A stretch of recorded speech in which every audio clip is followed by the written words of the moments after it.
सभी भक्तों का श्री श्री राधा नील माधव धाम में संध्याकालीन सत्र में स्वागत है। जय श्री श्री राधा नील माधव की जय। श्री श्री सीताराम लक्ष्मण हनुमान जी की जय। श्री बलदेव सुभद्रा महारानी की जय। श्री श्री प्रहलाद नरसिंहदेव भगवान की जय। श्री प्रभुपाद की जय। श्री गुरुदेव की जय। जय गौर प्रेमानंद।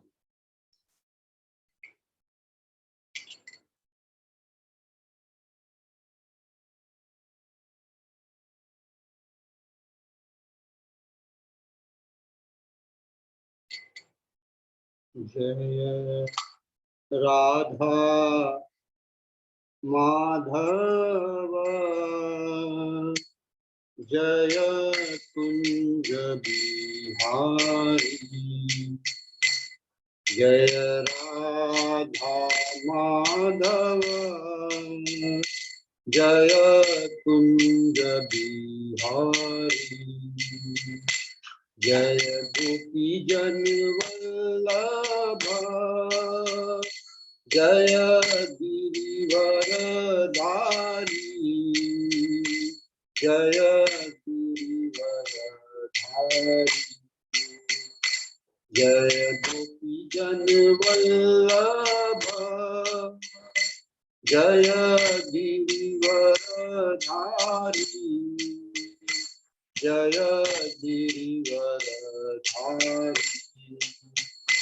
जय यशोदानंदन जय ब्रज जनरंजन। जय यशोदानंदन जय ब्रज जनरंजन। जय यमुना तीरवनचारी जय कुंज बिहारी। जय यमुना तीरवनचारी जय कुंज बिहारी। जय राधा माधव जय कुंज बिहारी। जय राधा माधव जय कुंज बिहारी। हरे कृष्ण कृष्ण कृष्ण हरे हरे। हरे राम राम राम हरे हरे। हरे कृष्ण कृष्ण कृष्ण हरे हरे। हरे राम राम राम हरे हरे। हरे कृष्ण कृष्ण कृष्ण हरे हरे। हरे राम राम हरे हरे। हरे कृष्ण कृष्ण कृष्ण हरे हरे। हरे राम राम हरे हरे। हरे कृष्ण कृष्ण कृष्ण हरे हरे। हरे राम राम हरे हरे। जय राधा नीलमाधव राधे। जय सीताराम लक्ष्मण भक्त हनुमान। सीताराम लक्ष्मण भक्त हनुमान। जय जगन्नाथ जय बलदेवा जय सुभद्रा मैया जय सुभद्रा मैया। निताई गौर हरि बोल हरि बोल हरि बोल। निताई गौर हरि बोल। जय जय प्रभुपाद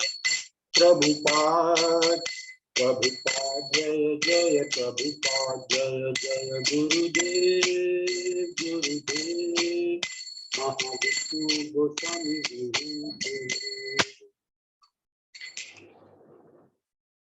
जय। श्री श्री राधा नील माधव भगवान की जय। श्री श्री सीताराम लक्ष्मण हनुमान जी की जय। श्री श्री जगन्नाथ बलदेव सुभद्रा महारानी की जय। श्री श्री गौर निताई की जय। श्री श्री प्रहलाद नरसिंह भगवान की जय। श्रील प्रभुपाद की जय। कृष्णदेव की जय। समस्त भक्त वृंद की जय। जय गौर प्रेमानंद।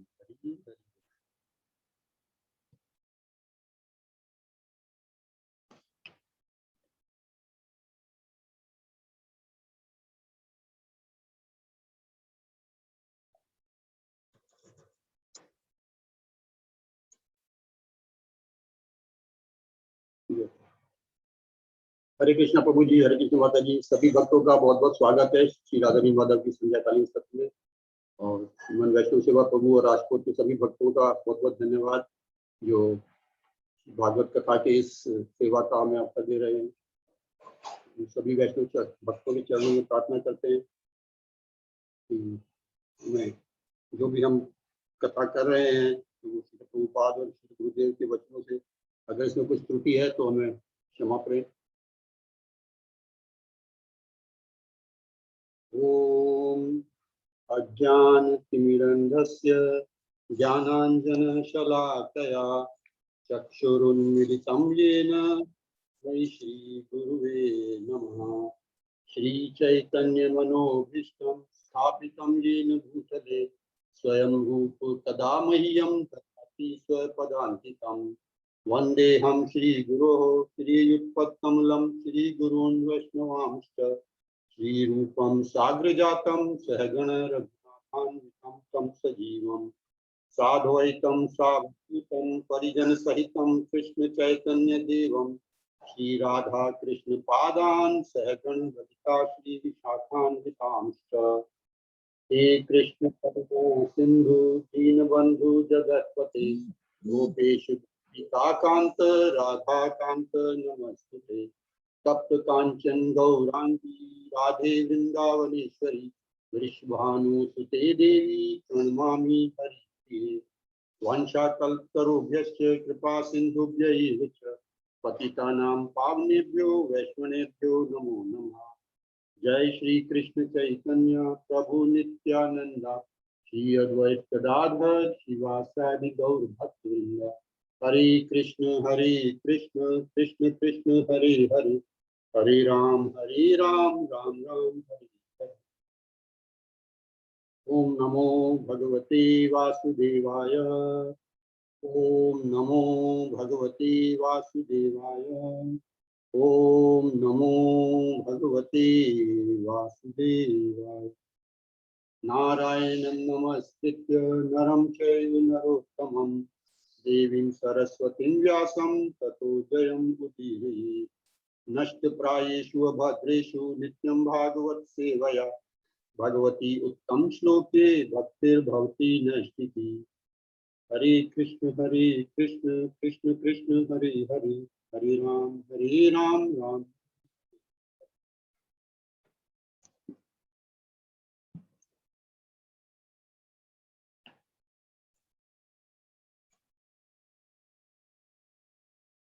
फिर से सभी वैष्णव भक्तों का स्वागत है। तो आज जैसा भी को बताया हमारा जो विषय है पहले कई सत्रों से चल रहा है कि कृष्ण भावनामृत प्राप्त करने की योग्यता। और ये हम विषय देख रहे हैं श्रील प्रहलाद महाराज के जो मित्रों के साथ उनका व्यवहार है, उनके मित्रों के साथ जो लीला है और जो मित्र उनके प्रति जैसा व्यवहार कर रहे हैं उस श्लोक से हम जो वो गुरुकुल में पढ़ रहे हैं और अपने मित्रों के साथ व्यवहार कर रहे हैं। और खेलने के समय में जब बच्चे उनके साथी उनको बुलाने के लिए आते हैं तो वो उनको खेलने की जगह उनको कहते हैं कि तुम सब यहाँ बैठो और हम भगवान की कृष्ण की चर्चा करेंगे और कृष्ण भावनामृत की बातें बताना चाहते हैं उनको सभी अपने साथियों को। तो ये 7वें अध्याय का 7वें स्कंद के 5वें अध्याय का 56वां श्लोक है।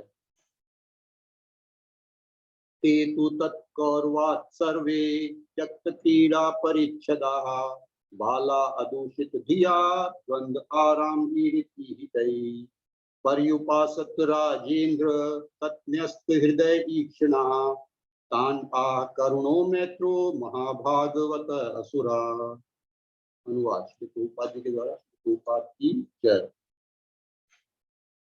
हे राजा युधिष्ठिर, सारे बालक प्रहलाद महाराज को अत्यधिक चाहते थे और उनका सम्मान करते थे। अपनी अल्प आयु के कारण वे अपने शिक्षकों के उपदेशों एवं कार्यों से उतने दूषित नहीं हुए थे, जबकि उनके शिक्षक निंदा, द्वैत तथा शारीरिक सुविधा के प्रति आसक्त थे। इस तरह सारे बालक अपने अपने खिलौने छोड़कर प्रहलाद महाराज की बात सुनने के लिए उनके चारों ओर बैठ गए। उनके हृदय तथा नेत्र उन पर टिके थे और वे उन्हें उत्साह पूर्वक देख रहे थे। प्रहलाद महाराज यद्यपि असुर कुल में पैदा हुए थे, किंतु महान भक्त थे और वे असुरों की कल्याण कामना करते थे। इस प्रकार उन्होंने उन बालकों को भौतिकतावादी जीवन की व्यर्थता के विषय में उपदेश देना प्रारंभ किया। विष्णुपादाय कृष्णपृष्ठाय भूतले श्रीमते महाविष्णु गोस्वामी नामिने। नमो विष्णुपादाय कृष्णपृष्ठाय भूतले श्रीमते भक्तिवेदांत स्वामिनिति नामिने। नमस्ते सरस्वती देवे गौरवाणी प्रचारिणे निर्विशेषा शून्यवादी पाश्चात्य देशधारिणे।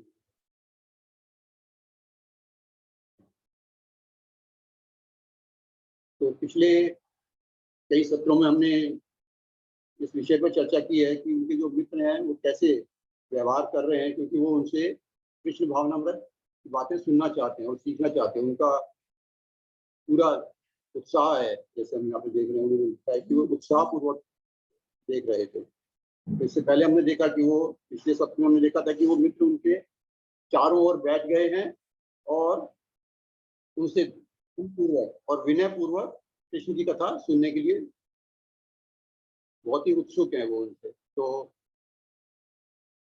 भक्ति की जो ये है विधि विधान है और जो हम सीखना चाहते हैं वो हम देखा था पिछले सत्र में कि हम बैठकर शांति से बैठकर सुखासन के साथ में हम गुरु के पास बैठकर उनके चरणों में उनकी सेवा करके विनय पूर्वक और बहुत ही ध्यान पूर्वक उनके पास में बैठ के हम ये सीख सकते हैं। और दूसरा श्रील प्रभुपाद उसमें बताए थे कि ये जो श्रवण है, जो भी हम सुनना चाहते हैं, वे उपयुक्त स्रोत से होना चाहिए। जैसा कि बहुत से संप्रदाय हैं, बहुत सी मान्यताएं हैं, बहुत सी संस्थाएं चल रही हैं, तो उसमें हमें कुछ देखना चाहिए। प्रभुपाद कहते हैं कि उपयुक्त स्रोत क्या है। उपयुक्त स्रोत कलयुग में हमने देखा था कि इस समय में तो सबसे अच्छा उपयुक्त स्रोत है वो जो चैतन्य महाप्रभु की वैष्णव परंपरा में जो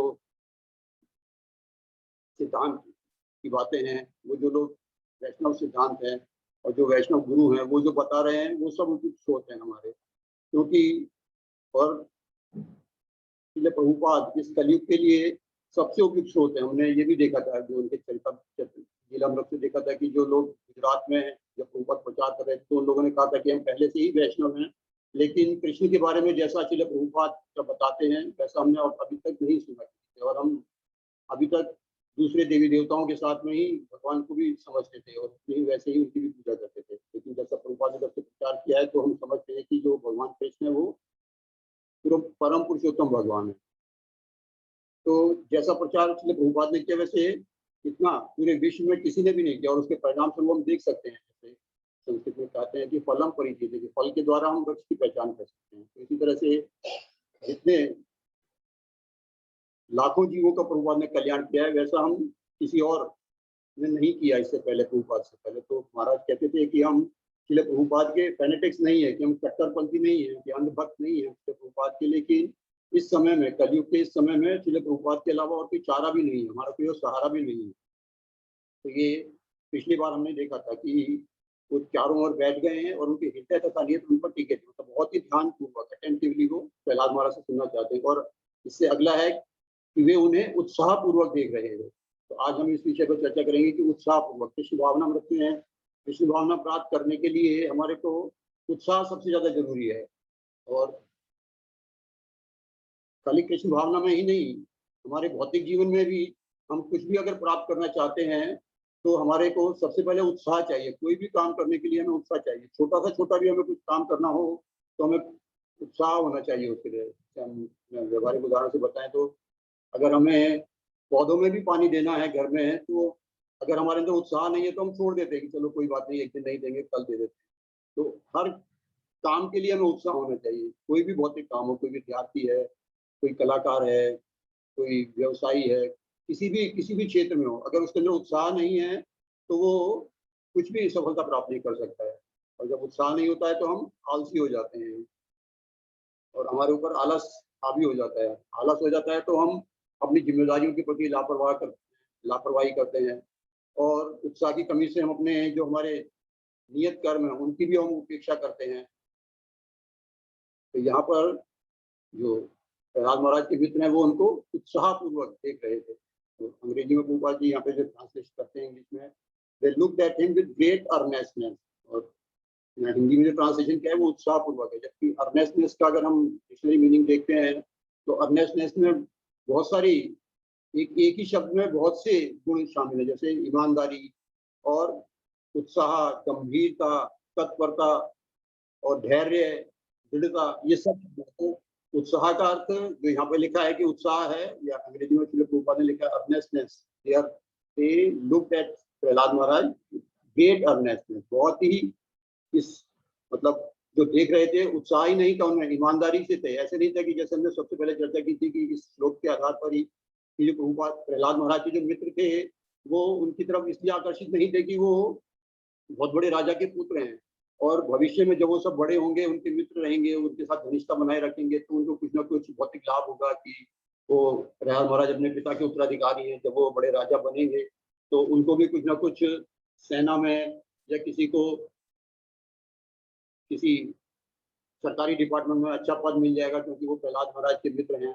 तो ऐसा उनका कोई उद्देश्य नहीं था। वो बहुत ईमानदारी के साथ प्रहलाद महाराज से वास्तव में वो कृष्ण भावनामृत प्राप्त करना चाहते थे, तो उत्साहपूर्वक उनकी ओर देख रहे थे। तो इस उत्साह के लिए ये रूप गोस्वामी अपने नेक्टर ऑफ इंस्ट्रक्शन में, उपदेशामृत में जो तीसरा श्लोक है, उसमें सफल होने के लिए एक श्लोक दिया है उन्होंने कि 6 सूत्री कार्यक्रम, एक तरह से हम कह सकते हैं कि हम भक्ति में कैसे सफल हो सकते हैं। उसके लिए जो श्री रूप गोस्वामी वो बताते हैं, उत्साहात निश्चयात धैर्यात तत्त कर्म प्रवर्तनात् संग त्याग्यात सतो वृत्ते षड्भिर भक्ति प्रसिद्ध्यति। ये उपदेशामृत में श्री रूप गोस्वामी भक्ति में सफल होने के लिए ये 6 सूत्री कार्यक्रम बताते हैं। और इसमें सबसे पहला क्या है? उत्साहात। उत्साहात निश्चयात धैर्यात। तो उत्साह पूर्वक हम भक्ति में, हमने भी जैसे देखा कि भक्ति नहीं, किसी भी कार्य में सफल होने के लिए हमें उत्साह चाहिए। उत्साहात निश्चयात, और फिर हमारा निश्चय होना चाहिए, दृढ़ निश्चय होना चाहिए हमारे को कि हम जो प्रयास कर रहे हैं उसमें हम सफल होंगे। और तीसरा है धैर्यात, धैर्यवान होना। चौथा है तत्त कर्म प्रवर्तनात्, जो काम है, जो भी हम सेवा कर रहे हैं, जो भी हम काम कर रहे हैं, वो किसके लिए हो? सिद्धांत के अनुसार हो, नियामक सिद्धांत के अनुसार। और जैसे कि श्रवणम कीर्तनम विष्णु स्मरणम पाद सेवनम, कि कृष्ण की श्रवण और कीर्तन का हम तथा स्मरण करते रहे उनका। तो ये तत्त कर्म प्रवर्तनात्, हम उन्हीं कर्मों में प्रवृत्त हों जो भगवान की प्रसन्नता के लिए है, गुरु की प्रसन्नता के लिए है, उन कर्मों में हम प्रवृत्त हों। संग त्यागात, और हमें भक्तों की संगति त्याग देनी चाहिए, हमें असत्संग छोड़ देना चाहिए हमारे को। सतो वृत्ते, और पूर्ववर्ती आचार्यों के चरण चिन्हों पर चलना। ये 6 सिद्धांत निसंदेह शुद्ध भक्ति की पूर्ण सफलता के प्रति आश्वस्त करते हैं। ये श्री रूप गोस्वामी उत्साह के विषय में बताते हैं कि ये उत्साह जो है सबसे पहली सीढ़ी है किसी भी क्षेत्र में सफल होने के लिए, और भक्ति में भी सफल होने के लिए ये सबसे पहली सीढ़ी है। हम किसी भी क्षेत्र में हो तो ये पहली सीढ़ी है हमारे उत्साह में हमारे होने के लिए। और कृष्ण को प्राप्त करना है, गुरु को पसंद करना है, कृष्ण को पसंद करना है, तो ये बहुत ही आवश्यक है हमारे जीवन में। और प्रभुपाद जी इसके तात्पर्य में लिखते हैं कि उत्साह का अर्थ है कर्म, एक्शन। लेकिन ये कर्म किसके लिए? तो अब प्रश्न उठा है कि उत्साह का परिभाषा जो सबसे पहले प्रभुपाद लिखते हैं कि उत्साह का अर्थ है कर्म, लेकिन ये कर्म किसके लिए? हम कर्म करते हैं, बहुत से काम करते हैं हम अपनी, ज्यादातर जो कर्म होते हैं, ज्यादातर के सभी कर्म जो हम करते हैं जब तक कि हम किसी भक्त के संपर्क में नहीं आते हैं, गुरु के संपर्क में नहीं आते हैं, तो जो भी कर्म हम करते हैं वो अपने प्रसन्नता के लिए करते हैं, अपने परिवार की प्रसन्नता के लिए, अपने शरीर की प्रसन्नता के लिए, अपनी इंद्रियों की प्रसन्नता के लिए, उसी हिसाब कर्म करते हैं हम।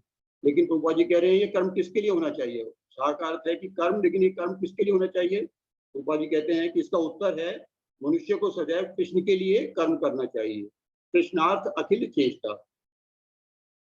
ये उत्साह की सबसे, अगर हम देखें तो बहुत ही सरल और सही परिभाषा है कि उत्साह का अर्थ है कर्म करना, और कर्म क्योंकि हम बिना किसी उत्साह के नहीं कर सकते, कुछ भी कर्म करें बिना उत्साह के नहीं कर सकते हैं, उसके पीछे कुछ भी उत्साह होता ही है। और उत्साह कुछ कम हो सकता है या किसी काम के लिए उत्साह ज्यादा हो सकता है, लेकिन अगर उत्साह कम होता है या उत्साह में कोई रुकावट आती है, कुछ हिंड्रेंस होती है उत्साह में, तो उसका अर्थ है, प्रभुपाद जी कहते हैं कि हम काम करने के प्रति, अपने कर्म के प्रति गंभीर नहीं है हम, इसलिए हमारा जो उत्साह है वो कम हो जाता है या उसमें कुछ रुकावट आ जाती है। क्योंकि शुरू में हम कोई भी काम स्टार्ट करते हैं, कोई भी कार्य हम स्टार्ट करते हैं तो हम उत्साह से भरे हुए होते हैं, लेकिन धीरे धीरे जब हम आगे बढ़ते हैं तो हमारा उत्साह कभी कम हो जाता है या उसमें कुछ रुकावट आ जाती है, हमें लगता है कि अब सफलता नहीं मिल रही है, तो या सफलता में देर हो रही है। इसलिए ये जो रूप गोस्वामी पाद कहते हैं कि निश्चयात धैर्यात, हमको उत्साह में काम करना है और निश्चय के साथ काम करना है, लेकिन उसके साथ साथ हमें धैर्य बहुत जरूरी है। तो हमारे को उत्साह में धीरे धीरे हमारे को अपना उत्साह कम नहीं खो जाना चाहिए हमारा, कि हमने कार्य किया है, हमको सफलता मिलने में देर हो रही है। ऐसा नहीं है कि आज हमने भगवान की भक्ति, हम गुरु की शरण में आ गए हैं, भगवान की भक्ति शुरू कर दी है, आज मैंने मंगल आरती की है, मैंने माला भी ठीक से की है, मैंने श्रृंगार भी किया है, भगवान को भोग भी ऑफर किया है, तो आज ही बस शाम तक मुझे सफलता मिल जानी चाहिए, ऐसा नहीं होगा। तो गोस्वामी पाद कहते हैं कि धैर्य, हम धैर्य के साथ में तत्त कर्म प्रवर्तनात्, उनके उसी कर्मों में लगे रहेंगे, उत्साह उसी उतने ही उत्साह से, जितने उत्साह से हम कर्म शुरू करते हैं, तभी हमारे को सफलता और भक्ति में जो सफलता है वो मिल सकती है। और उत्साह को बनाए रखने के लिए प्रभुपाद जी इसके तात्पर्य में आगे बहुत ही महत्वपूर्ण बात बताते हैं कि उत्साह हम कैसे बनाए रखें। अगर हमारा उत्साह कम हो रहा है, रुकावट आ रही है, तो उत्साह को कैसे बनाए रखें? प्रभुपाद जी कहते हैं कि जीवन की सभी अवस्थाओं में भक्ति योग में सिद्धि प्राप्त करने के लिए भक्ति के सारे कार्यकलाप गुरु के निर्देशन में करने होते हैं। ये बहुत ही महत्वपूर्ण बात है कि हमें अपने जितने भी कार्यकलाप हैं, हम भक्ति में कर रहे हैं या हम अपने भौतिक जीवन में कर रहे हैं, अगर हम किसी के निर्देशन में कुछ कार्य कर रहे हैं, हम ऑफिस में भी काम करते हैं, अगर हम किसी के निर्देशन में कार्य कर रहे हैं, अपने बॉस के निर्देशन में कार्य कर रहे हैं, तो हमारे को उसमें उतना ध्यान नहीं देना पड़ता। हम जानते हैं कि हमारे बॉस के निर्देशन में कार्य कर रहे हैं, तो बॉस उसमें हमारे को कुछ गुस्सा नहीं होगा, हमारे साथ में कुछ परेशानी नहीं होगी, हम बुद्धि के साथ में बॉस के निर्देशों का पालन कर रहे हैं। इसी तरह से जो खिलाड़ी होते हैं वो बहुत अच्छा खेलते हैं, लेकिन वो किसी न किसी कोच के अंडर में, किसी कोच के निर्देशन में ही कार्य करते हैं। और कोच, हो सकता है कि कोच खिलाड़ी से बहुत अच्छा, अपने जीवन में बहुत अच्छा खिलाड़ी ना रहा हो, लेकिन जो कोच होता है वो जिसको सिखाते हैं, वो खिलाड़ी दुनिया में टॉप पे पहुंच जाते हैं, विश्व के नंबर 1 खिलाड़ी भी बन जाते हैं, क्योंकि वो कोच के निर्देशन में प्रैक्टिस करते हैं।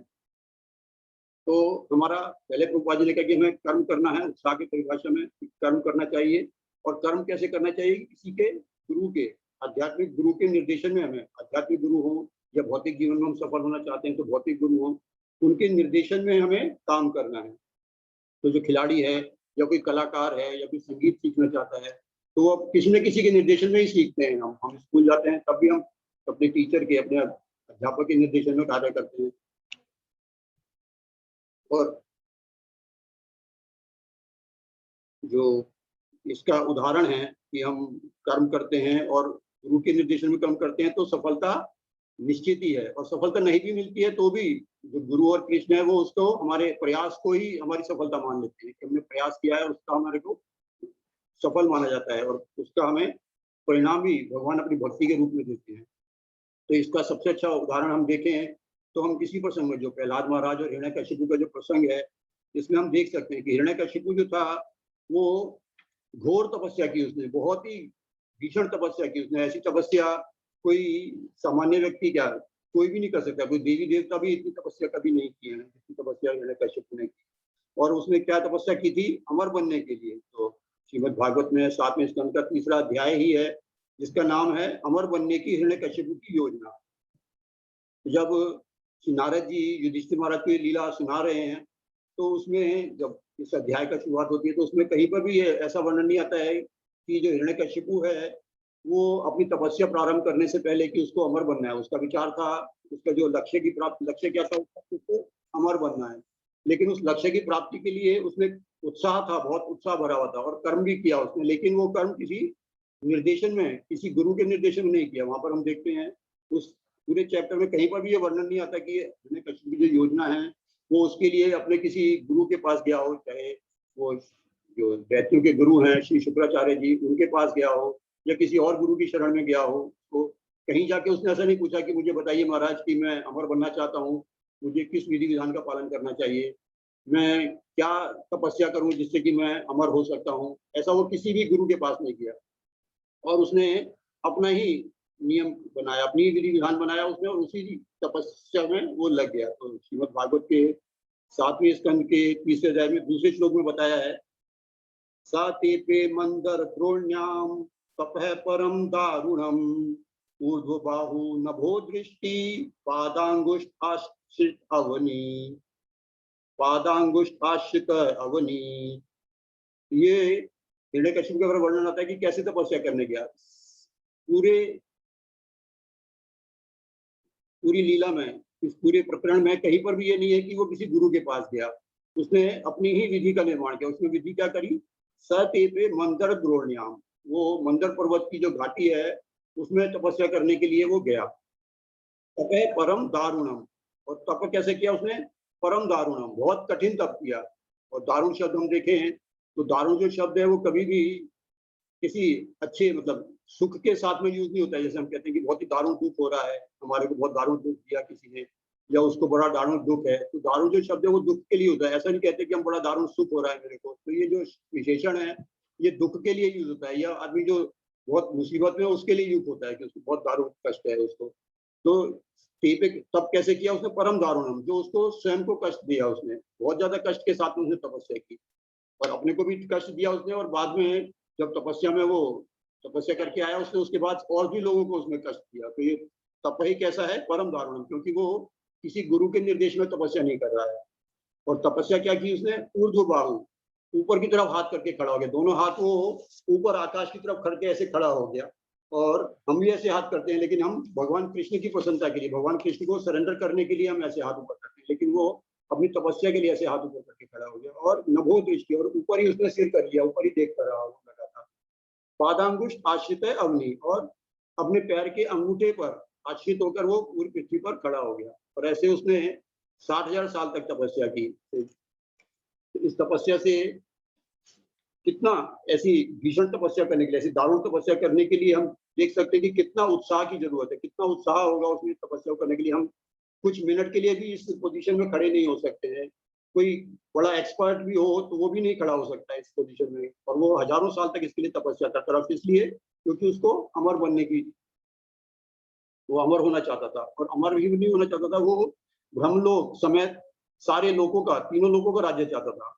और बाद में ऐसा हुआ भी कि केवल भगवान शिव, ब्रह्मा जी और विष्णु जी को छोड़कर उसने सभी तीनों लोगों पर पूरा उसका आधिपत्य हो गया था। वो इसके अनुवाद में बोल देते, हिरण्यकशिपु ने मंदर पर्वत की घाटी में अपने पांव के अंगूठे के बल भूमि में खड़े होकर अपनी भुजाएं ऊपर किए तथा आकाश की ओर देखते हुए अपनी तपस्या प्रारंभ की।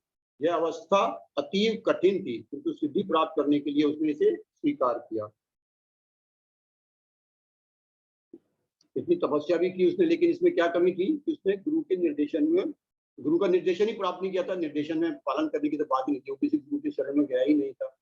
और इसके विपरीत हम उसी परिवार में देखें तो प्रहलाद महाराज, जिनके मित्रों की हम यहाँ पे बात कर रहे हैं, जो अपने मित्रों को कृष्ण भावना व्रत सिखाने के लिए उनको सबको इकट्ठा किए हैं, उनकी हम देखें तो प्रहलाद महाराज ने कोई भीषण तपस्या नहीं की। वो कहीं मिला के हाथ ऊपर करके एक पैर के अंगूठे पे खड़े नहीं हुए। वो 5 साल के बच्चे थे, छोटे से बच्चे थे, उनकी क्या तपस्या करते हजारों साल की। उन्होंने क्या, उनकी तपस्या क्या थी, उन्होंने अपनी माता के गर्भ में अपने परम गुरु श्री नारद जी से केवल भगवान कृष्ण के बारे में कथा का श्रवण किया था। और उन्होंने श्रवण किया था कि नारद जी ने बताया था कथा में कि भगवान कृष्ण अपने भक्तों की हर हाल में, हर स्थिति में उनकी रक्षा करते हैं। तो उन्होंने ये सब सुना था और वो उसी पे पूरी तरह से दृढ़ निश्चित थे। वो पूरे उत्साह के साथ में, निश्चयात, धैर्यात, पूरे धैर्य के साथ में और निश्चय के साथ में उनको ये बात पता थी कि उन्होंने अपने गुरु से सुना है कि वो भगवान जो है हर स्थिति में अपने भक्तों की रक्षा करते हैं। तो उनकी आयु केवल 5 ही वर्ष की थी। तो उनका उत्साह क्या था कि वो गुरु के निर्देशों का पालन कर रहा था और वो उसी कर्म में तत्त कर्म प्रवर्तना था और वो उन्हीं कर्मों में प्रवृत्त होते थे जिससे कि भगवान को प्रसन्नता हो। तो कितने निर्भय होकर जब भी वो अपने पिता के समक्ष रहते थे, जब भी अवसर मिलता था वो अपने पिता को, अपने जो षंड और अमर गुरुजन थे उनको सभी को वो, और अपने मित्रों को भी हम यहाँ देख रहे हैं, अपने मित्रों को भी वो कृष्ण भावना का प्रचार करते थे। जैसे ही उनको अवसर मिलता था निर्भय होकर, 5 वर्ष की अवस्था में निर्भय होकर वो उनको कृष्ण के बारे में प्रचार करना शुरू कर देते थे। जब हिरण्यकशिपु ने प्रहलाद महाराज को अपनी गोद में लेकर जब वो पहले आए उनके षंड और अमर के गुरुकुल से आए, तो उन्होंने जब पूछा उन्होंने कि तुमने अपने गुरुजनों से जो सर्वश्रेष्ठ सीखा है वो बताओ मेरे को।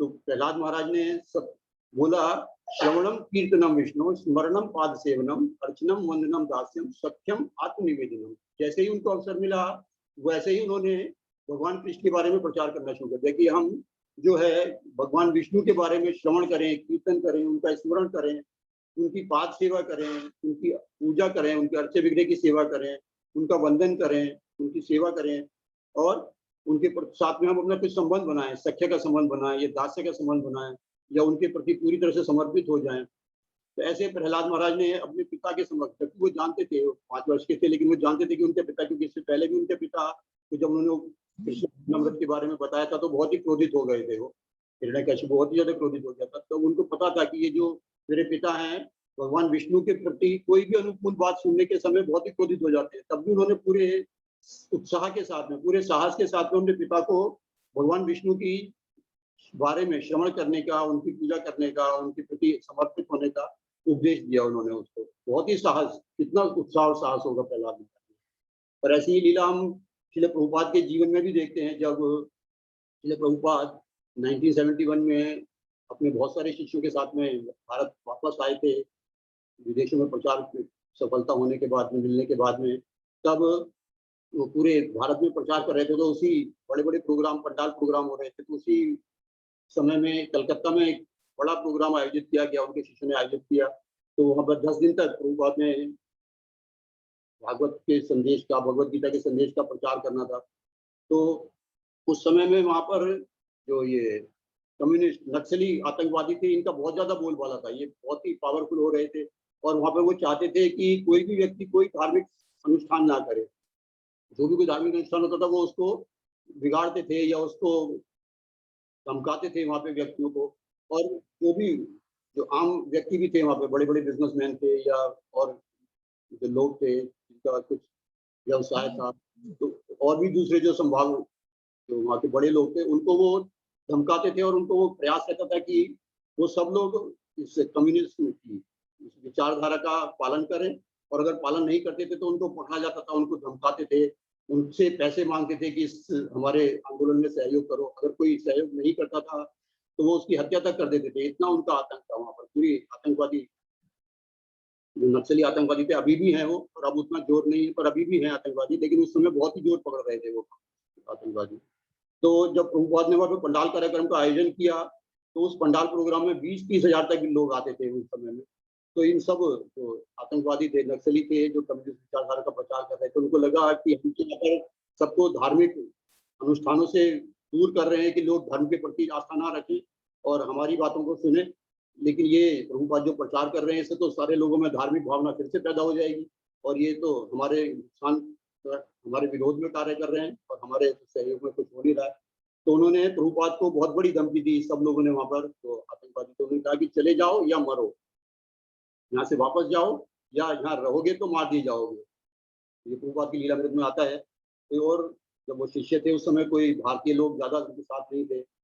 कुछ लोग थे कलकत्ता के लोकल लोग जो पहले से प्रभुपाद को जानते थे, वो सहयोग कर रहे थे पंडाल प्रोग्राम करने में, लेकिन ज़्यादातर जो शिष्य थे वो अमेरिकी ही थे उस समय में, यूरोपियन थे। तो वो सब डर गए। उन्होंने वहाँ पे लोकल पुलिस को भी, कलकत्ता पुलिस को उन्होंने खबर की लेकिन पुलिस भी वहां पर उन आतंकवादियों से इतना भयभीत रहती थी कि पुलिस ने भी मना किया कि हम आपका इसमें कोई सहायता नहीं कर पाएंगे, ये लोगों के हमारे हमारे मतलब ये नियंत्रण में नहीं आते हैं, ये लोग ये आतंकवादी हैं और हम इनको नियंत्रित नहीं कर सकते। इसलिए आपको जैसे करना है, आप कार्यक्रम या तो बंद करो या यहाँ हम आपकी रक्षा नहीं कर पाएंगे इसमें। तो प्रभुपाद लेकिन इसमें बिल्कुल नहीं डर रहे, बिल्कुल डरे नहीं प्रभुपाद जी इसमें।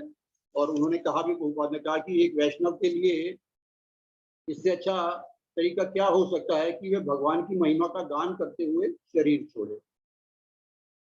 ऐसा प्रभुपाद ने बिल्कुल निडर होकर उनको बोला। तब अगले दिन जब प्रभुपाद मंच पर आए तो वो सारे नक्सली जो आतंकवादी थे वो सब वहाँ पर स्टेज के सामने ही उपस्थित थे, सबसे आगे वो खड़े हुए थे और बहुत बहुत जोर से नारेबाजी कर रहे थे, चले जाओ या मरो, और बहुत शोर मचा रहे थे, कुर्सियों को तोड़ रहे थे, कुर्सियां पीट रहे थे, मतलब हर तरह से वो डिस्टर्बेंस पैदा कर रहे थे। जब मंच पे कीर्तन चल रहा था तो उस समय कभी वो जिद करते थे कि हम मंच पर जाकर नृत्य करेंगे, तो जो कुछ विदेशी भक्त उन्होंने कहा आ जाओ आप ऊपर आके नृत्य करो, लेकिन वो ऊपर कोई नहीं जाता था और नीचे खड़े होके ही सब डिस्टर्बेंस पैदा करते थे। तो पूरे पंडाल में बहुत अफरा तफरी हो गई और लोगों को लगा, क्योंकि वो लोग जानते थे, जो लोकल लोग थे वो समझते थे कि आतंकवादी बहुत ही भयानक है, ये किसी की भी हत्या कर देते हैं यहाँ पे। तो कुछ लोग चले गए पंडाल में से छोड़ के और कुछ लोग बहुत ही डिस्टर्ब है।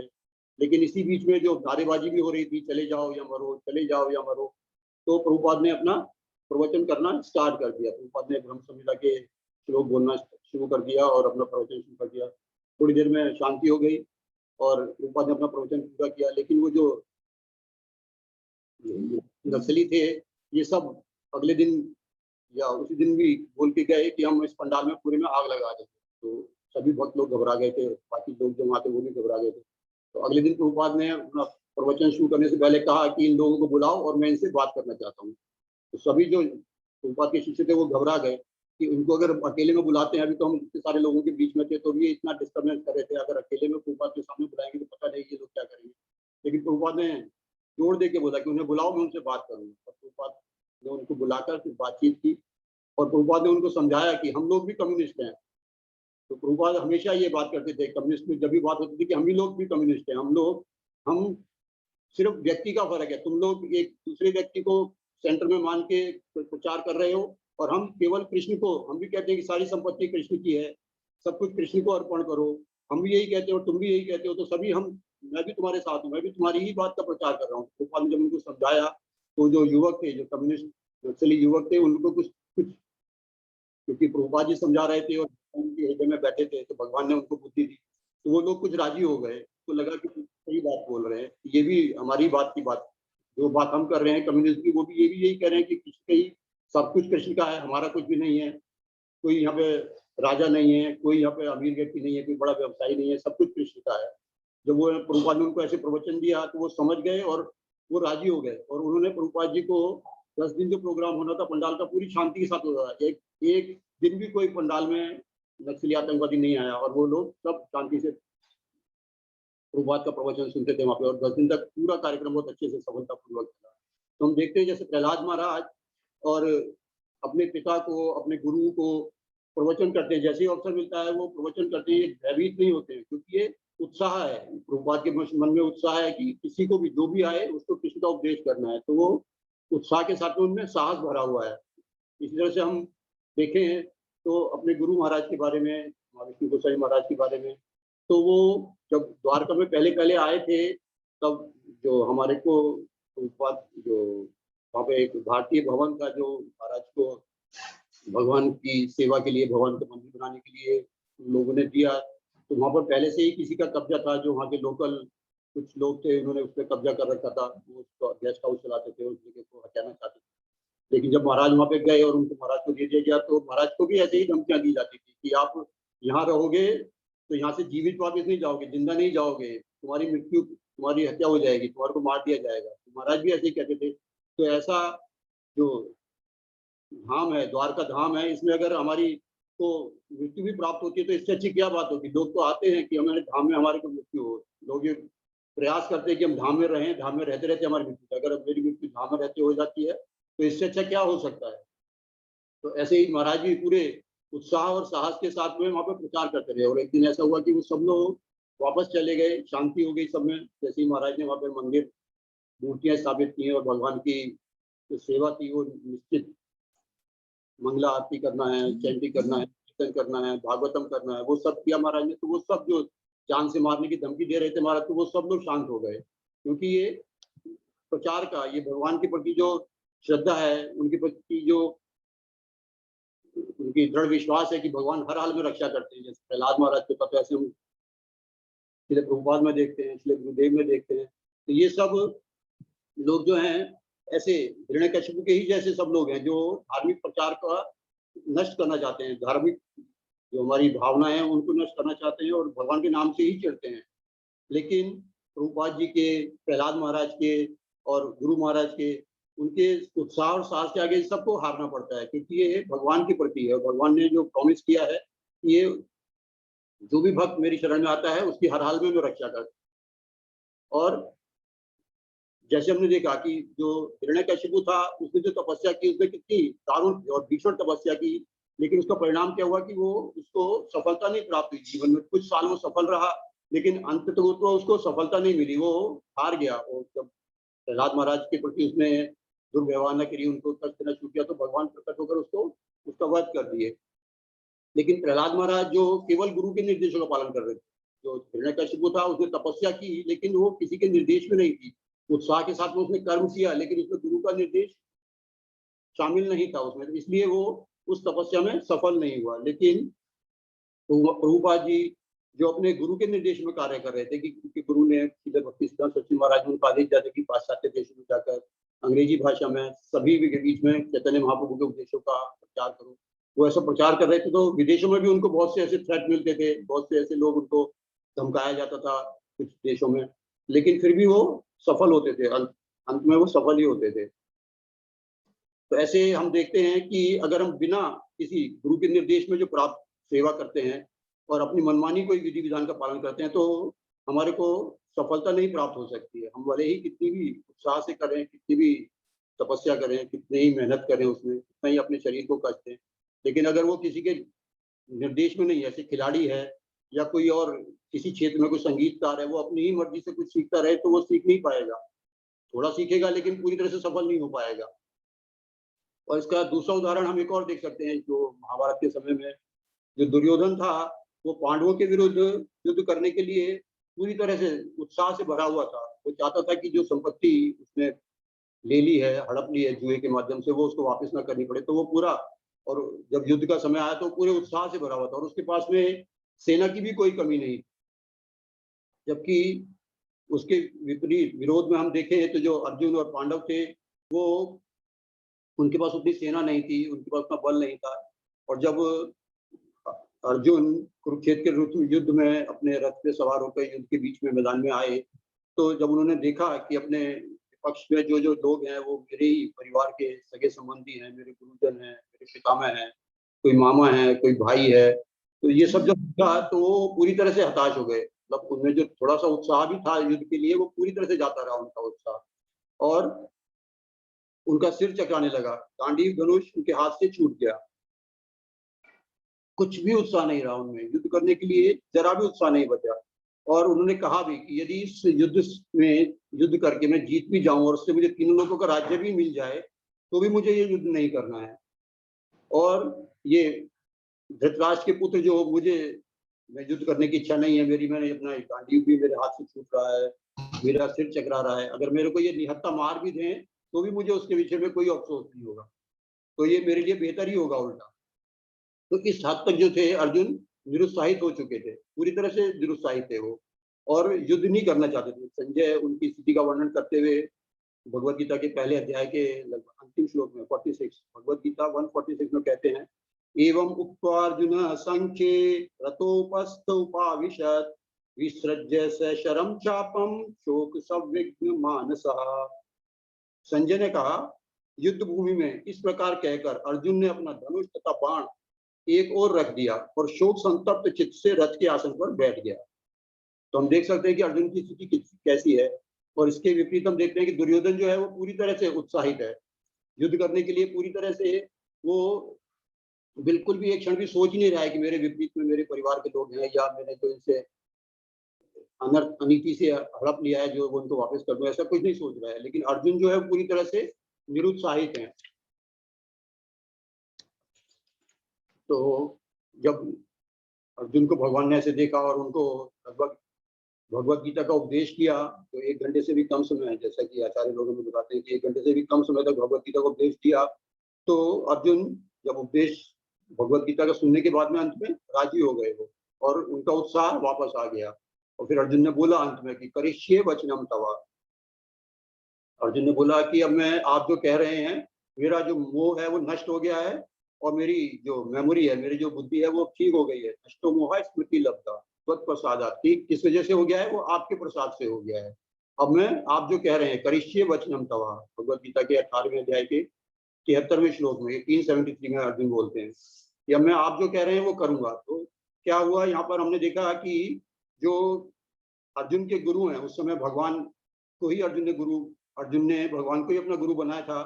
तो वो उनकी बातों को, निर्देशों को पालन करने के लिए राजी हो गए अर्जुन, और उन्होंने कहा कि अब जो कहते हैं मैं उसका पालन करूंगा। जबकि जो, जैसा कि श्रील प्रभुपाद ने यहाँ पे कहा है कि उत्साह का अर्थ है कर्म करना, और कर्म किसके लिए? कृष्ण के लिए करना चाहिए। और कृष्ण के लिए जो भी हम कर्म करते हैं वे भक्ति कहलाते हैं, और भक्ति के सारे कार्यकलाप हमें गुरु के निर्देशन में करने होते हैं। तो इस तरह से अर्जुन जो कर रहे हैं वो भक्ति है, और वो गुरु के निर्देशन में कर रहे हैं। लेकिन इसके विपरीत जैसे हमने देखा था कि अर्जुन में उत्साह था पूरा, और वो कर्म भी करने को तैयार था, पूरा कर्म भी किया भी उसने, लेकिन उसने गुरुजनों के निर्देशन के पालन नहीं किया। क्योंकि दुर्योधन को भीष्म पितामह बहुत समझाते थे कि अर्जुनों, जो पांडवों से तुमने जो ये हड़प लिया है अवैधपूर्ण तरीके से, उनका जो साम्राज्य है, और हड़प भी लिया था, जुए में हार भी गए थे, लेकिन उन्होंने उनकी शर्तों को पूरा कर दिया। अब इनको तुम वापस दे दो, जो इनका हिस्सा है वो इनको वापस दे दो इनको। लेकिन वो सुनता नहीं था, अपने गुरुजनों की बात नहीं सुनता था, अपने पितामह की बात नहीं सुनता था। उनके चाचा विदुर जी उसको समझाते थे कि ये अवैध है, ये ठीक नहीं है बात कि तुम इनके राज्य को ले रहे हो जबकि तुम्हारी सारी शर्तें पूरी हो गई हैं। वो भी नहीं सुनते थे वो। यहाँ तक कि भगवान कृष्ण स्वयं भी गए थे, और वो भी उनको, दुर्योधन को समझा रहे थे, लेकिन फिर भी दुर्योधन ने नहीं माना, क्योंकि 5 गांव का ही आग्रह कर रहे थे, पूरा राज्य भी नहीं मांग रहे थे, लेकिन उसने किसी की बात नहीं मानी। तो उत्साह था, कर्म भी किया उसने, लेकिन गुरुजनों के निर्देशन का पालन नहीं किया। तो उसका अंत क्या हुआ वो हम सब जानते हैं कि वो पूरे परिवार के साथ में, उसको सारी असफलता प्राप्त हुई उसको, और पूरे परिवार के साथ में, पूरे अपने जो उसके रिश्तेदार भी थे, दूसरे भी जन थे, पूरी सेनाएं थी उसके पक्ष में, जितने भी लोग थे, हमारे तो सभी लोग गए जो पक्ष और विपक्ष में थे, लेकिन दुर्योधन का पूरी तरह से सर्वनाश हो गया, मतलब पूरे परिवार के साथ में सर्वनाश हो गया, उसको सफलता नहीं मिली। तो इसलिए हम कहते भी, हमारे यहाँ पे बोलते भी हैं कि जोश के साथ में होश होना जरूरी है, नहीं तो जोश में लोग जो है वो अपने होश खो देते हैं। और हमें होश में बने रहने के लिए क्या करना है? होश में बने रहने के लिए, जब हमें उत्साह होता है, जोश होता है, तो हमारे अंदर उतना होश नहीं होता है, तो होश हम खो बैठते हैं। उस होश के लिए जो बाहर एक व्यक्ति है, जो गुरुजन है, जो बड़े लोग हैं, वो ही होश में होते हैं। वो हमें बता सकते हैं कि हमें अपने उत्साह का प्रयोग कैसे करना है, हमें उसको कैसे ठीक से चैनलाइज करना है। तो उसके लिए गुरु के निर्देशों का पालन करना बहुत ही जरूरी है। इसकी समय ज्यादा नहीं है, तो हम एक और लीला इसमें देखते हैं हम कि जो ध्रुव महाराज हैं, जब ध्रुव महाराज को उनकी सौतेली माता ने अपमानित किया, जो अपने पिता की गोद में बैठना चाहते थे, तो वो बहुत ही अपमानित महसूस कर रहे थे। क्षत्रिय थे, अपने जन्म से वो क्षत्रिय थे, और तो उनको जब वो माता ने, उनके सुनीति माता ने, सौतेली माता ने अपमान किया, उनके पिता की गोद में नहीं बैठने दिया गया, तो बहुत ही भागवतों में वर्णन आता है कि वो सांप की तरह फुफकारते हुए, पूरी तरह से, जैसे बहुत ही क्रोधित थे वो, जो भी सामने आता उसका वध भी कर सकते थे, इतने क्रोधित हो रहे थे। जैसे सांप होता है कि अगर क्रोध में होता है तो वो जो सामने आता है फिर वो देखता नहीं है कि मेरा मित्र है कि शत्रु है, वो उसको कस लेता है। वैसे ही उसमें लिखा है कि वो सांप की तरह से फुफकारते हुए अपनी माता के पास आए। तो पूरी तरह से वो जोश में थे, लेकिन अपने माता के पास आए वो, और उन्होंने अपनी माता से आके बताया कि क्या बात हुई है। माता को वैसे पहले ही पता लग गया था, लेकिन माता को जब पता चला कि उनकी स्थिति इसलिए है, माता ने उनको बताया कि जो हमारी सौतेली माता ने तुमको कहा है, जो उन्होंने बोला है कि तुम जाके तपस्या करो और भगवान को प्रसन्न करो, उससे तुम्हारे को तुम अपने पिता के राज्य को पा सकते हो, तो तुम वही पालन करो। तो तुम्हें अपने पिता से भी बड़ा राज्य है। क्योंकि ध्रुव महाराज का जो विचार था वो उनको अपने पिता से भी बड़ा राज्य चाहिए था। वो चाहते थे कि उनके पिता से भी बड़ा राज्य मिले, जिससे कि वो दिखा सकें कि वो ये छोटा सा राज्य है, मेरे को इससे भी बड़ा राज्य मिला है। लेकिन उन्होंने अपने माता की आज्ञा का पालन किया। अपने जो गुरु हैं, पहली जो उनकी गुरु है वो उनकी माता है, उनकी गुरु माता का आज्ञा का पालन किया। उनकी माता ने उनको आदेश दिया था कि जो परम पुरुष भगवान है, जो उनकी सौतेली माता ने उनको कहा था कि तुम जाके परम पुरुष भगवान की आराधना करो, तपस्या करो, तो जब वो प्रसन्न होंगे तब तुम मेरे से जन्म लेना और तब तुम अपने पिता की गोद में बैठ सकते हो, उस राज्य को प्राप्त कर सकते हो। तो प्रहलाद ध्रुव महाराज ने अपनी माता के निर्देशों को उसको पालन किया। तो हम यहाँ देखते हैं कि जो माता का आदेश पालन करने के लिए वो तुरंत ही महल से निकल गए। श्रीमद् भागवत के चौथे स्कंद के 8वें अध्याय के 24वें श्लोक में 4824 में श्लोक में लिखा है, एवं संजल्पितम मातुः आकर्ण्यार्थागमं वचः सन्नियम्य आत्मना आत्मानं निश्चक्राम पितुः पुरात्।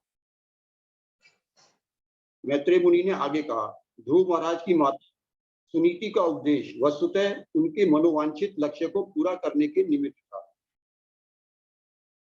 क्या है? ध्रुव महाराज की माता सुनीति का उपदेश वस्तुतः उनके मनोवांछित लक्ष्य को पूरा करने के निमित्त था। अतः बुद्धि तथा दृढ़ संकल्प द्वारा चित्त का समाधान करके उन्होंने अपने पिता का घर त्याग दिया। तो हम यहाँ पे देखते हैं कि बहुत ही इंपॉर्टेंट लाइन है कि सुनीति का, उनकी माता सुनीति का उपदेश वस्तुतः उनके मनोवांछित लक्ष्य को पूरा करने के निमित्त है। तो हम सब लोग, हम भी देखते हैं कि हमारे जीवन में जब भी उत्साही होते हैं तो हम कोई ना कोई अपने मनोवांछित फल ही प्राप्त करना चाहते हैं, उसी के लिए हम उत्साहित होते हैं। और इस श्लोक में बिल्कुल स्पष्ट है कि उसकी पूर्ति के लिए हमें क्या करना है, अपनी गुरु का, जैसे कि प्रहलाद ध्रुव महाराज ने यहाँ पे किया कि अपनी माता सुनीति का उपदेश, जो कि उनकी मनोवांछित लक्ष्य को पूरा करने के लिए था, वो उन्होंने प्राप्त किया। और ध्रुव महाराज उस आदेश का पालन करके लिखा है कि अपने पिता का घर त्याग दिया। उस आदेश का पालन करने के लिए उन्होंने अपने पिता का घर भी त्याग दिया। नहीं तो ध्रुव महाराज भी क्षत्रिय कुल के थे, सांप की तरह फुफकार रहे थे, क्रोध में थे, और उत्तम उनसे छोटा था, वो भी कुछ ना कुछ अपनी माता के साथ मिलकर प्लानिंग कर सकते थे कि इसको जहर देके मार देते हैं, जैसे दुर्योधन ने किया। क्योंकि वो गुरु की आज्ञा का पालन नहीं कर रहा था, दुर्योधन अपनी ही मर्जी से विधि विधान बना रहा था, अपने ही नियम बना रहा था कि कैसे मेरे को ये राज्य बना के रखना है। अगर ध्रुव महाराज भी ऐसे करते तो वो भी सोच सकते थे, अपनी माता के साथ मिलकर ये षड्यंत्र कर सकते थे, ये उत्तम को मार देते हैं, कुछ जहर देके मार देते हैं, कुछ और तरह से मार देते हैं, इसको छोटा है ये, अभी कुछ भी समय नहीं लगेगा हमारे को इसमें। लेकिन उन्होंने वैसा नहीं किया, उन्होंने अपनी माता का, अपने गुरु के आदेशों का पालन किया। और जब उन्होंने अपने गुरु के निर्देशों का, जो अपनी पहली जो गुरु माता है उनके निर्देशों का पालन किया, तो भगवान ने उन्हें ये सुविधा दी कि उनको परम गुरु श्री नारद जी से मिला दिया। और नारद जी ने फिर जो उनको उपदेश दिया, उन्होंने उन उपदेशों का पालन किया, फिर जो भी नारद जी ने उपदेश दिया। और उन उपदेशों का पालन करके क्या हुआ, उनको अपने मनोवांछित लक्ष्य की प्राप्ति हुई, जो वो अपने पिता से भी बड़ा राज्य चाहते थे अपने लिए, वो भी प्राप्ति हुई। और साथ में उनको भगवान के दर्शन हुए, भगवान की भक्ति की प्राप्ति हुई उनको। क्योंकि भगवान के दर्शन करके प्रहलाद ध्रुव महाराज ने भगवान से बोला कि मुझे कुछ नहीं चाहिए, मैं आपकी भक्ति करने के लिए आया था कि मुझे कुछ बड़ा राज्य चाहिए, लेकिन अब मुझे कुछ नहीं चाहिए, मुझे आपकी भक्ति चाहिए। मुझे कांच के टुकड़ों के बारे में सोच रहा था, लेकिन अब मुझे आपकी भक्ति चाहिए मुझे। और दूसरा जो महत्वपूर्ण है यहाँ पर, जो प्रभुपाद जी तात्पर्य में लिखते हैं कि बुद्धि और दृढ़ संकल्प के द्वारा, यहाँ पर इसके श्लोक के अर्थ में है कि बुद्धि तथा दृढ़ संकल्प द्वारा चित्त का समाधान करके, मतलब अपनी स्थिति को स्थिर करके, अपने बुद्धि को स्थिर करके, अपने बुद्धि से दृढ़ संकल्प करके वो घर से निकले। तो रूपा जी एक और बात कहते हैं कि बुद्धि का कैसा प्रयोग, बुद्धि का भी उत्साह के साथ में क्या संबंध है। रूपा जी कहते हैं कि जब हम जो प्रयास करते हैं वो बुद्धि के साथ प्रयास किया जाता है, वो उत्साह है। उत्साह की दूसरी परिभाषा में श्री प्रभुपाद बोलते हैं कि बुद्धि के साथ जो हम प्रयास करते हैं वो उत्साह है। और उत्साह का अर्थ ये है कि हम जो वस्तु है, जो चीजें हैं, जो हम करना चाहते हैं, उसको हम बहुत सीरियसली लें, वो उत्साह है। उत्साह धैर्यात पेशेंटली, बहुत ही सीरियसली लें और उनको बहुत ही धैर्य के साथ लें। उत्साह धैर्य निश्चयात धैर्यात। प्रभुपाद जी कहते हैं कि जो उत्साह है वो क्या है कि जो हम प्रयास कर रहे हैं वो बुद्धि के साथ प्रयास करें और उसमें हम बहुत सीरियस हों। तो ध्रुव महाराज ने हम देखते हैं यहाँ पे इस लीला में ध्रुव महाराज की उन्होंने अपनी माता के जो उपदेश थे बहुत ही सीरियसली बहुत गंभीरता के साथ उन्होंने ऐसा आर्गुमेंट नहीं किया वहां पे कि मैं वन में जाके तपस्या क्यों करूं, यहीं पर ही कुछ ना कुछ अरेंजमेंट कर लेते हैं कि किसी तरह से हम इस उत्तम को जो है कि कुछ षड्यंत्र करके इसको मार देते हैं। ऐसा कुछ नहीं किया उन्होंने कि वन में जाके मैं क्यों तपस्या करूं, मैं यहाँ आराम से रहूंगा। जबकि नारद जी जब उनको वन में मिले थे उन्होंने समझाया भी था उसको कि बड़े बड़े ऋषि मुनि हैं वो भी हजारों सालों तक तपस्या करते हैं, फिर भी भगवान के उनको दर्शन होंगे कि नहीं होंगे ये कुछ पक्का नहीं है। तो वो उस समय भी वापस आ सकते थे वहां से, लेकिन वो पूरी तरह से उत्साहित थे और दृढ़ संकल्प था उनका, पूरी तरह से दृढ़ निश्चय था कि मुझे जो मेरी माता ने बोला है और मेरी जो सौतेली माता ने बोला है और फिर मेरे को मेरी माता ने भी बोला है कि मैं भगवान के जाके प्रसन्न करूं और उनसे जब वो प्रसन्न होंगे तो मैं उनसे मांगूंगा जो मुझे चाहिए, मेरे को जो मनोवांछित इच्छा है। तो बुद्धि का प्रयोग किया उन्होंने और भगवत प्राप्ति के लिए पूरा प्रयास किया। फिर नारद मुनि जब उनको दृढ़ निश्चय देखा, नारद मुनि ने दृढ़ संकल्प देखा तो नारद मुनि ने उनको उपदेश किया। तो प्रहलाद महाराज जो थे वो पूरी गंभीरता से और पूरी बुद्धि के साथ में दृढ़ संकल्प के साथ में उनको अपनी गुरु माता का किया, फिर नारद जी का पालन किया, उपदेशों का पालन किया, तो उनको सभी लक्ष्यों की प्राप्ति हुई, अपने भौतिक लक्ष्य की प्राप्ति हुई, साथ साथ आध्यात्मिक लक्ष्य की भी प्राप्ति हुई। तो इसलिए प्रभुपाद कहते हैं कि हमें अपने उत्साह को हर स्थिति में बनाकर रखना चाहिए और अगर हम हर स्थिति में अपने उत्साह को बना के रखते हैं तो वो क्या है, वो ये मूल्य है जो हम भगवान कृष्ण के धाम में जाने के लिए चुका सकते हैं। यही एक मूल्य है जो भगवान कृष्ण के गोलोक वृंदावन में कृष्ण लोक में जाने के लिए हमें चुकाना होता है। That is our price for entering into Krishna kingdom. और जो माया है लेकिन वो हमारे को हमेशा इस उत्साह से पीछे खींचती रहती है, हमारे उत्साह को वो छीनना चाहती है। जो हम कृष्ण की सेवा के लिए उत्साह हमारे अंदर है वो हमारे से छीनना चाहती है माया। और क्यों छीनना चाहती है? क्योंकि वो चाहती है कि हम ये उत्साह हमारा चला जाए तो हम कृष्ण से दूर आ जाए, क्योंकि माया हमारी पूरी तरह से परीक्षा लेती है कि अगर हम सीरियस नहीं है, हमारा दृढ़ संकल्प नहीं है और हम गुरु के निर्देशों का पालन नहीं कर रहे हैं तो वो हमें देखना चाहती है। इसलिए वो माया हमसे इस उत्साह को छीनना चाहती है जो कृष्ण की सेवा के लिए हमारे अंदर है, जिससे कि हमारा सब फिनिश हो जाए। ऐसा प्रभुपाद जी एक लेटर में अपने शिष्यों को लिखते हैं। तो अब माया के प्रहार से बचने का उपाय क्या है? तो हम देखते हैं कि अगर हमारे को भगवान की सेवा के लिए उत्साह चाहिए, हमारे को बुद्धि चाहिए, दृढ़ संकल्प चाहिए, और हम देख रहे हैं प्रभुपाद जी लिख रहे हैं कि हमारे को जो ये माया है ये हमारे दृढ़ संकल्प को, हमारे उत्साह को छीनती है। इसका प्रयास रहता है कि छीन ले। तो माया से बचने का, इस प्रहार से बचने का उपाय क्या है? तो प्रभुपाद जी लिखते हैं कि ये जो सिद्धांत हैं, जो भक्ति के जो सिद्धांत हैं, जैसे मंगल आरती करना है, हमें अपने नियत जो जप करना है, 16 माला का जप है, हमारे को इस परंपरा में बताया गया वो जप करना है, हमें संकीर्तन आंदोलन में भाग लेना है, हमारे को प्रसादम डिस्ट्रीब्यूशन में भाग लेना है, हमारे को कुछ प्रचार में भाग लेना है।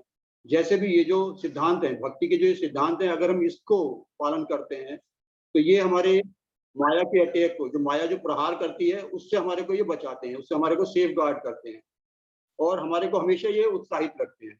जब हम ऐसे क्रियाओं में, ऐसे कर्म में लगे रहते हैं, जैसे कि पोपा ने पहले कहा कि जो उत्साह का अर्थ है वो कर्म है और कर्म है वो कृष्ण के लिए होना चाहिए। कृष्ण अर्थ अखिल चेष्टा, कृष्ण के लिए अगर हम कर्म में लगे हैं तो ये माया के प्रहार से हमको बचा सकते हैं, यही कर्म हमको बचा सकते हैं और हमारा अपना प्रयास हमको नहीं बचाएगा। ये जो भगवान के प्रति, भगवान की सेवा के प्रति जो हम कर्म करते हैं, जो नियम है, जो सिद्धांत है कि हमें मंगल आरती करनी है, हमें माला का जप करना है, संकीर्तन में भाग लेना, ये सब हमें बचाते हैं।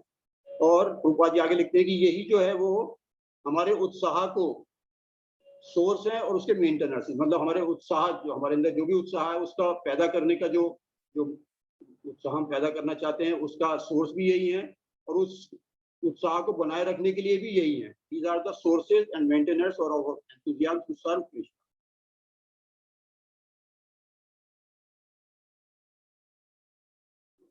और श्रील प्रभुपाद में हम देखते हैं कि कितना उत्साह, पहले भी हमने देखा कि कितना उत्साह था कि उनको प्रचार करने के लिए, जो कलकत्ता में पंडाल प्रोग्राम में उन्होंने, जो आतंकवादी थे, नक्सली थे, उनके सामने खड़े होकर उन्होंने पूरे 10 दिन तक प्रचार किया और वो लोगों को भी इस कृष्ण भावना में है उनको भी उत्साहित किया कि वो, उन्होंने इस पंडाल प्रोग्राम में कोई डिस्टरबेंस नहीं किया। ये भी उनका एक तरह से कृष्ण भावना में सहयोगी था, उन्होंने भी सहयोग किया इस प्रचार में तो वो भी लोग उत्साहित, उनको भी उत्साहित किया प्रभुपाद ने कृष्ण भावना लेने के लिए। तो कितना चैतन्य महाप्रभु के उपदेश है उनका प्रचार करने के लिए, अपने गुरु के आदेशों का पालन करने के लिए, जबकि वो 70 साल की आयु में, हम देखते हैं कि 70 साल की आयु में जो लोग हैं वो सिर्फ घर से इसलिए निकलते हैं कहीं जाके पार्क में आराम से बैठ जाएं, कुछ लोगों के साथ गप्पे करें, इसलिए निकलते हैं। और प्रभुपाद अपने देश को छोड़ के पानी के जहाज में बैठ के 1 महीने की यात्रा करके इतनी दूर जाके अपने गुरु महाराज के केवल आदेशों का पालन करते हैं। और सफल किस लिए हुए वो? क्योंकि वो अपने गुरु के ही निर्देशों का पालन कर रहे थे और उत्साह से भरे हुए थे, उत्साह के साथ में गुरु के निर्देश का पालन कर रहे थे। और ये उत्साह प्राप्त कैसे होगा? प्रभुपाद से किसी ने सवाल पूछा, एक भक्त ने प्रभुपाद से प्रश्न पूछा था एक बार कि ये उत्साह हम कृष्णा की सेवा के लिए, कृष्ण भावना की प्राप्ति के लिए हम उत्साह कैसे डेवलप कर सकते हैं? क्योंकि शुरुआत में हमारे अंदर कोई उत्साह नहीं होता, क्योंकि हम कृष्ण के बारे में जानते भी नहीं है और हमारे अंदर कोई उत्साह भी नहीं होता, तो कैसे इसको हम उत्साह को उत्पन्न करें? तो प्रभुपाद जी ने बोला था कि जो शुरुआत है, उत्साह की जो शुरुआत है वो बहुत थोड़ा सा हमारे को उत्सुकता होनी चाहिए भगवान कृष्ण के बारे में जानने की, भगवान कौन है। बस इतनी उत्सुकता अगर हमारे अंदर है तो हम उत्साह की ये शुरुआत है और इसी से ये हम आगे बढ़ सकते हैं और यही हमारी क्वालिफिकेशन है, यही हमारी योग्यता है उत्साह को प्राप्त करने के लिए। The beginning is that you must be little anxious that how can I understand Krishna, कि मैं भगवान के बारे में कैसे समझ सकता हूँ, भगवान के बारे में कैसे जान सकता हूँ। और दूसरा श्रील प्रभुपाद ने बोला, उसके बाद जब हम ये पहला हमारा ये उत्सुकता होती है कि भगवान के बारे में जानना चाहते हैं, तो दूसरा हम उसको जानने के लिए फिर हम भक्तों का संग करते हैं, एसोसिएशन। जब हम भक्त कर संग करते हैं तो हम भगवान के बारे में जान सकते हैं और वहीं से ये उत्साह की बीमारी हमको लग जाती है, क्योंकि उत्साह जो है वो एक छूत का रोग है। प्रभुपाद जी कहते हैं उत्साह जो है वो छूत का रोग है। जब हम उत्साही लोगों के साथ में रहते हैं तो ये उत्साह, कृष्ण के बारे में जानने का उत्साह, भगवान की सेवा करने का उत्साह, भक्तों की सेवा करने का उत्साह हमारे अंदर लग जाता है। ये छूत का रोग है। जैसे प्रभुपाद जी उदाहरण देते हैं कि जैसे जब किसी व्यक्ति को, जो व्यक्ति है वो शराब नहीं पीता है और वो ऐसे व्यक्तियों के ग्रुप में रहता है जो कि शराब पीते हैं, तो धीरे धीरे वो हो सकता है शुरू में कोल्ड ड्रिंक पिए, फिर थोड़ा सा कहे चलो को एक बार ले लेते हैं, लेकिन धीरे धीरे वो पूरा का पूरा ड्रंकर्ड, पूरा शराबी बन जाता है जब वो शराबियों के संपर्क में रहता है। तो इसी तरह से प्रभुपाद कहते हैं जब हम भक्तों के संग में रहते हैं और हमारे अंदर ये थोड़ी सी उत्सुकता होती है कि भगवान के बारे में जानना चाहते हैं, तो ये हमारे उत्साह का निर्माण करते हैं और यही फिर हम धीरे धीरे जैसे सेवा में लगते हैं, चैंटिंग करते हैं, आरतियां अटेंड करते हैं, भगवान के बारे में कथा अटेंड करते हैं, तो ये हमारे उत्साह का सोर्स भी है और उसका वृद्धि भी करता है, उसको मेंटेन भी करता है। तो उत्साह के विषय में हमने देखा कि प्रभुपाद जी एक और बहुत महत्वपूर्ण बात कहते हैं कि अगर उत्साह के साथ हम सेवा करते हैं तो इसका फायदा क्या होता है? उत्साह के साथ हम जो सेवा करते हैं तो प्रभुपाद जी कहते हैं कि हमारे जो अनर्थ हैं, जो भी हमारे जीवन में अनर्थ हैं, अनर्थ उपशमम साक्षात् भक्ति योगम अधोक्ष जैसी, जो हमारे जीवन में अनर्थ हैं वो ऑटोमेटिकली वो समय ही निकल जाते हैं, उसके लिए कोई प्रयास नहीं करना पड़ता। जब हम उत्साह के साथ सेवा करते हैं, जो भगवान की सेवा करते हैं, गुरु की सेवा करते हैं, तो उससे गुरु और कृष्ण प्रसन्न होते हैं। भले ही हमारे को हमारे जो हमने लक्ष्य निर्धारित किया उसमें सफलता ना मिले, लेकिन हमारे प्रयास को ही देखकर उसकी सराहना की जाती है, उसके जो हमारे गुरु हैं और कृष्ण है वो उससे प्रसन्न होते हैं। हरे कृष्णा। तो आज के विषय में इतना ही, थोड़ा सा हमने इकट्ठा किया था आज प्रभुपाद और महाराज के वचनों से। ग्रंथ श्रीमद भागवतम की जय, प्रभुपाद की जय, समस्त भक्त वृंद की जय, गुरुदेव की जय, गौर प्रेमानंदे। हरि हरि। हरे कृष्णा। हरे कृष्णा। किसी का कोई प्रश्न या कमेंट है तो आप कर सकते हैं। तो हमारी त्रुटि है उसके लिए क्षमा करें। जो बोले वरिष्ठ भक्तजन हैं यहाँ पर, तो हम प्रार्थी अगर कुछ हमसे भूल है तो या सुधार में क्या सुधार सकते हैं उसको, उसके लिए हमें बताएं। हरे कृष्णा प्रभु जी, धन्यवाद प्रणाम। हरे कृष्णा प्रभु जी, धन्यवाद प्रणाम। धन्यवाद प्रणाम प्रभु जी। ये जो उत्साह के ऊपर आपने आज बताया जी प्रभु जी, और एसोसिएशन के बारे में बताया, जी प्रभु जी, जैसा वक्त चल रहा है ना उसके हिसाब से बहुत अच्छा आपने बताया। जब हम एसोसिएशन में नहीं रहते हैं तो हमारा धीरे धीरे कम होते रहता है। जी जी प्रभु। जो है ना हमको आता है, जब हम दूसरे को करता देखते हैं तो हम भी उत्साहित होते हैं। जी, ये एक नेचुरल प्रोसेस है। अगर एसोसिएशन नहीं है तो उत्साह भी धीरे धीरे कम हो जाता है। लेकिन गुरु महाराज और प्रभुपाद जी की कृपा से और भक्तों की कृपा से कम ये एसोसिएशन हमको मिल रहा है, ये 6 से 7 बजे तक का।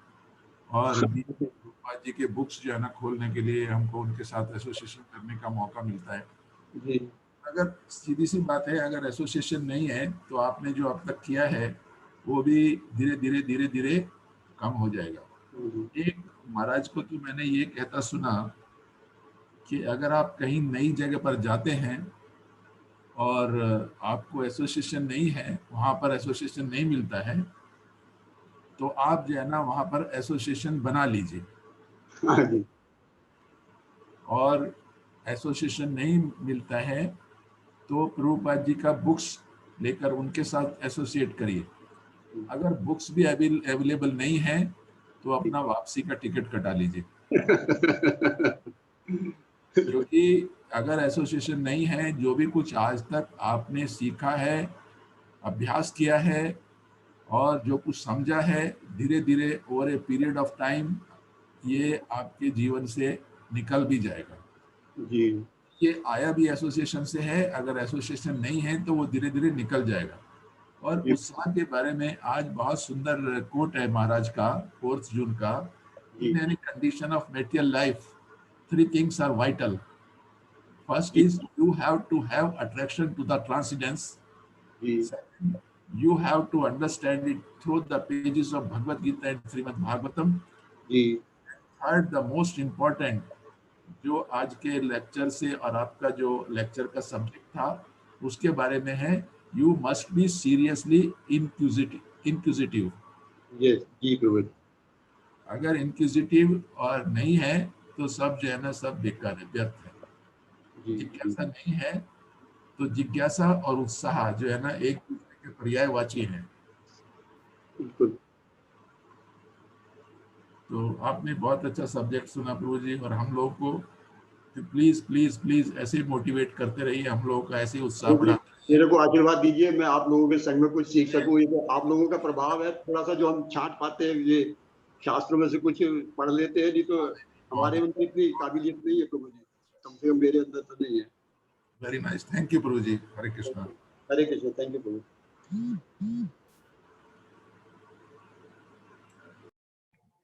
हरे कृष्णा। किसी और का कोई प्रश्न या कमेंट है? श्याम चरण प्रभु जी, दंडवत प्रणाम। जय जय प्रभु जी। मुझे मेरा एक प्रश्न है कि उत्साह जरूरी है और उत्साह भक्ति में उत्साह होनी चाहिए, और आपने कहा कि जो सबसे मिनिमम चीज जो जरूरी है वो है उत्सुकता। तो उत्सुकता मैं अभी करंट यूथ्स की ओर मैं थोड़ा ध्यान करते हुए सोच रहा हूँ कि उन्हें अगर प्रचार करना है तो किस तरह से उनमें उत्साह पैदा किया जाए, क्योंकि हम देखते हैं कि जो मॉडर्न एजुकेशन है वो उसमें नास्तिकवादी काफी है, तो उत्साह तो उसमें ऐसे ही खत्म हो जाता है। भगवान के प्रति भगवान का अस्तित्व ही उसमें मिटा दिया जाता है, तो भगवान के प्रति कर्म कैसे हो सकता है? तो उस विषय में आप कैसे बोलेंगे, किस तरह से उत्साह बढ़ाना चाहिए? अगर हम जैसे अगर प्रभुपाद जी के जीवन से देखें तो जैसे उन्होंने किया, उन्होंने पहले जाके उत्साह पैदा करने के लिए कुछ मतलब ज्यादा फिलॉसफी या ज्यादा सिद्धांत की बात नहीं की, केवल कीर्तन किया, भगवान के नाम का कीर्तन किया। और उसी से वो सभी यूथ ही थे उस समय, जो लोग प्रभुपाद जी के मिशन में जुड़े वो सभी लोग यूथ ही थे, और वो केवल भगवान के नाम से, भगवान का नाम क्या कीर्तन सुन के ही वो सब लोग जुड़े, और धीरे धीरे भगवान के नाम ने, जैसे जो भगवान का नाम है श्रवणताम से कथा कृष्ण पुण्य श्रवण कीर्तन, तो हृदय अंतस्थ ही अभद्राणी, तो वो सारे अभद्र उनके धीरे धीरे निकल गए। तो इसी तरह से और फिर उन्होंने श्रील प्रभुपाद जैसे शुद्ध भक्त का संग किया, उन्होंने भगवान उनके मुख से भगवान का नाम सुना। तो कीर्तन पहले हम जाके कोई फिलॉसफी की बात ना करें, जैसे आपने कहा, वो हम भी हमेशा सोचते विचार करते हैं कि अभी ज्यादा समय नहीं हुआ है, जब हम लोग स्कूल में थे तब एक नैतिक शिक्षा करके विषय भी हुआ करता था हमारे स्कूल में। आजकल वो विषय वो छोटी सी पुस्तक ही होती थी, चाहे उसका चैप्टर भी होते थे, उसकी क्लास भी होती थी, लेकिन अब तो खत्म ही हो गया है। कोई नैतिक शिक्षा की बात ही नहीं करता है कोई। जैसे आपने कहा कि यूथ को तो नास्तिकवाद की तरफ ही सारा बढ़ा रहे हैं, चारों तरफ से वही प्रचार हो रहा है। तो वो तो अब एजुकेशन सिस्टम में तो हम कुछ नहीं चेंज कर सकते हैं, हमारे से होगा नहीं, लेकिन इतना कर सकते हैं जैसे इस्कॉन के ही माध्यम से सभी लोग बड़े बड़े जो मंदिरों से प्रचार होता है कि कॉलेज में, यूनिवर्सिटीज में वो कीर्तन करते हैं, थोड़ा कुछ कथा का आयोजन करते हैं थोड़ा बहुत, तो उससे फिर काफी यूथ, हम देखते हैं कि काफी यूथ उससे आकर्षित होते हैं भगवान के नाम सुन के। तो उसी तरह से कुछ कर सकते हैं कि जबरदस्ती किसी के साथ हम नहीं कर सकते हैं कि तुम ये सुनो ही सुनो। हाँ, भगवान के नाम का कीर्तन करेंगे तो जैसे प्रभुपाद जी सबको भेजते थे कि आप जाके लंदन की सड़कों पे कीर्तन करो, जैसे महाराज कहते थे कि लंदन की सड़कों पे होने वाला कीर्तन जो है वो मॉरिशस में मंदिर बनवा सकता है। तो भगवान के नाम का कीर्तन का इतना प्रभाव है कि भगवान के नाम का सिर्फ हम संकीर्तन करें, भगवान के नाम का हरे कृष्ण महामंत्र का कीर्तन करें और कुछ लोग उससे कुछ आकर्षित, जो जरूरी नहीं है कि सभी लोग आकर्षित होंगे, जैसे प्रभुपाद जी भी कहते थे, महाराज भी कहते थे, जरूरी नहीं कि सभी लोग आकर्षित होंगे, कोई ना कोई जो ऐसे पवित्र आत्माएं हैं, जो पायस सोल्स हैं, वो आकर्षित होंगे उनकी तरफ में। सारे लोग तो भगवान के भक्त नहीं हो सकते हैं, ऐसे तो प्रभुपाद जी भी कहते थे कि सभी लोग नहीं हो सकते, लेकिन कुछ परसेंटेज भी अगर भगवान के भक्त हो जाए दुनिया में तो पूरा, इस पूरे ग्लोब का ही जो जो फेस है, पूरे ग्लोब का जो चेहरा है वो बदल सकता है। तो बाकी मेरी बुद्धि से प्रभु जी इतना ही है, और बड़े भक्त हैं यहाँ पे, कुछ और प्रकाश डालना चाहेंगे इस विषय में तो?